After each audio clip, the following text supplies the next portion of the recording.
Buckle up, listeners. Today we're going deep, deep down into something pretty massive. We're calling it the financial revolution. Ooh, revolution. Sounds intense. Yeah, I know it might sound like, all doom and gloom and upheaval, but trust me, this is going to be fascinating and way more relevant to your everyday life than you might think. Absolutely. This isn't just some abstract concept happening in the background. It's changing the way we earn, spend, save, invest, the whole 9 yards. Right. Like we're not just talking about, oh, I can pay with my phone now, that's convenient. This is way bigger. It's about power shifts, new players, and honestly, a whole lot of questions about what the future holds. Definitely questions, yeah.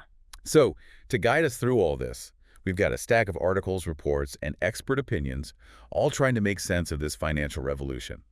We're going to break it down, pull out the key insights, and hopefully leave you feeling like you're, well, maybe not a financial expert, but definitely more informed than when you started. That's the goal. More informed and maybe even a little bit excited about the possibilities. Exactly. Okay, so first things first.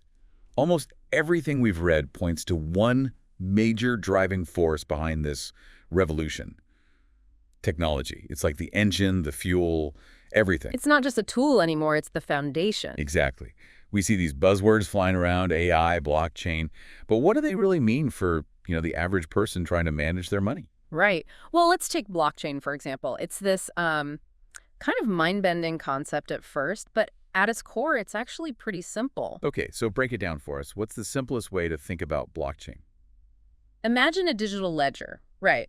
But instead of being kept in one place, like a bank's central computer, it's copied and distributed across a whole network of computers. So like everyone have a copy of the ledger. Exactly. And that makes it incredibly secure and transparent.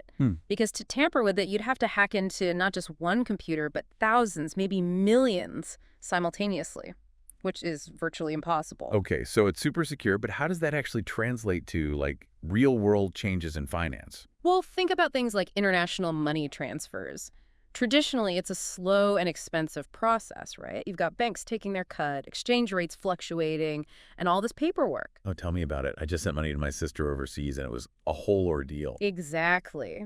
But with blockchain, those transfers can happen almost instantly with minimal fees and directly between the sender and receiver. So it cuts out all the middlemen. Precisely. And that's a huge game changer, especially for people sending remittances back home or businesses operating globally. Wow, I hadn't even thought about that angle. See, this is why we need to go deep on this stuff. Okay, so blockchain is one piece of the puzzle. What about AI? This one feels even more, I don't know, futuristic or something. It does, right? But it's actually already having a big impact on our financial lives, maybe even without us realizing it. Like how? Well, think about how personalized everything is getting. You've got apps that analyze your spending habits and give you customized budgeting advice.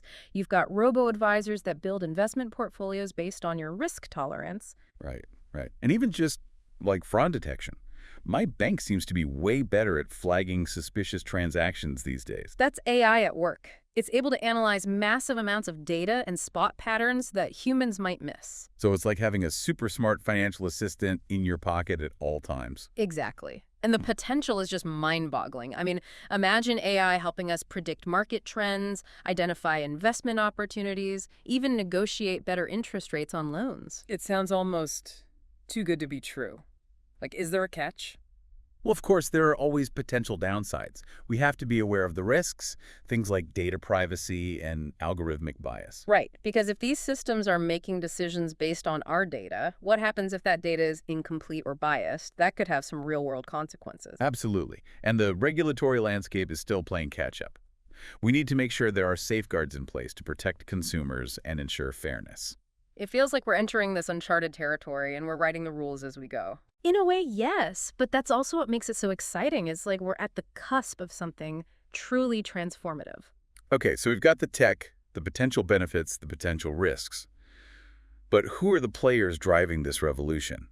Our sources talk a lot about fintech, which I guess is short for financial technology. Right, fintech. It's basically a catch-all term for these new, often tech-driven companies that are shaking up the financial industry. So, like, is this a David versus Goliath situation?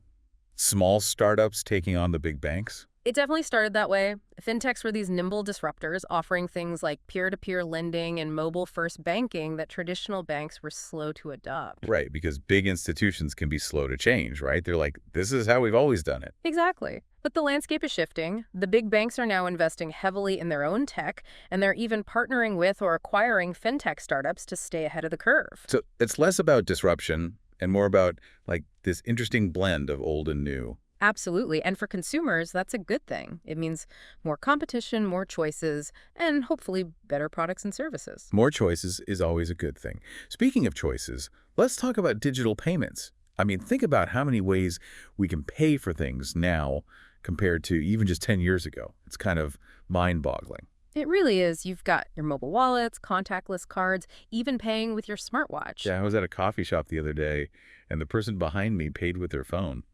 I was like, whoa, future. It's becoming the norm.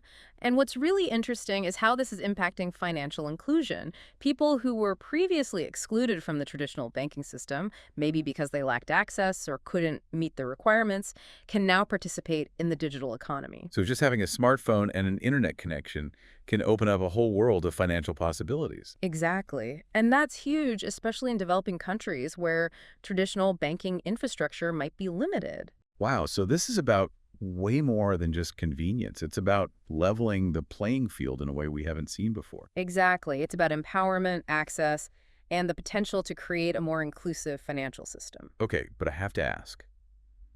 It all sounds pretty amazing so far. Are there any downsides to all this? Well, like with any revolution, there are going to be challenges and potential pitfalls. Lay it on us. What are the things we need to be cautious about? Well, for starters, security.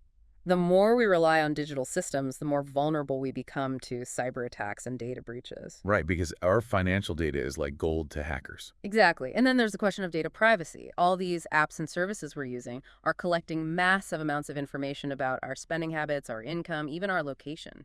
It's a little unnerving when you think about it, right? Like, who has access to this data? How are they using it? That's where things get tricky. And that brings us to open banking. Okay, so explain open banking like we're five. What is it, and why should we care? Well, imagine you could securely share your financial data with other companies or apps that could help you manage your money better.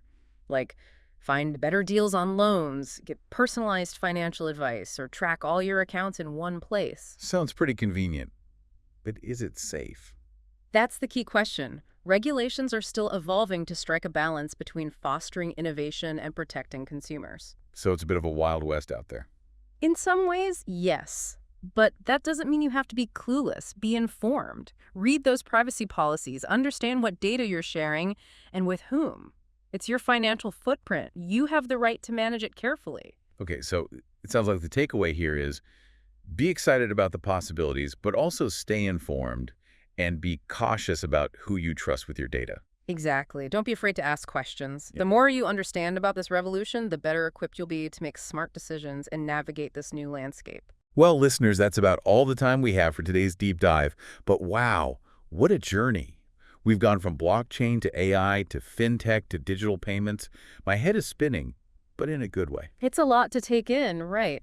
But the key takeaway here is that the financial revolution is happening whether we're paying attention or not.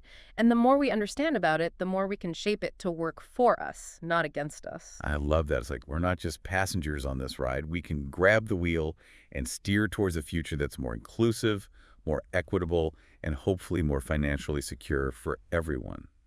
So listeners, go forth and be informed. Yes, the financial world is changing, and now you're armed with the knowledge to navigate it. Thanks for joining us on this deep dive. Until next time, stay curious, stay informed, and keep exploring the ever-evolving world of finance. We'll see you soon. See you soon.